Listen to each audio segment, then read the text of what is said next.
The British Prime Minister walked behind a pig, slowly removing his crisp suit, preparing to mate with the sow on live global television. Despite the government's strong campaign urging everyone to turn off their TVs, the scandal-hungry public turned a deaf ear. In an instant, the bustling streets emptied as the entire nation gathered around their television sets, raising their glasses to this once-in-a-lifetime spectacle. As the Prime Minister writhed in agony, those who had initially found it entertaining gradually began to feel uncomfortable. The most heartbroken was his wife, who also sat before the television, staring blankly at her husband on screen. After the broadcast ended, the Prime Minister locked himself in the bathroom, nearly vomiting bile.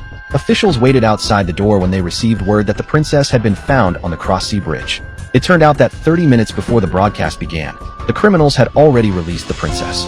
But at that time, everyone was glued to their TVs waiting for the show, and not a single person noticed she had been rescued. This meant that if even a small portion of people had restrained their twisted curiosity and refused to watch this absurd scandal, the criminals' plan would have failed. The Prime Minister wouldn't have had to make such a sacrifice, and the royal dignity wouldn't have been tarnished.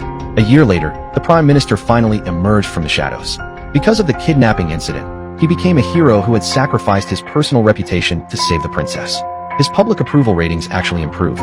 In public, he and his wife appeared inseparable, but once they returned home, she would shake off his hand and lock him out of their bedroom.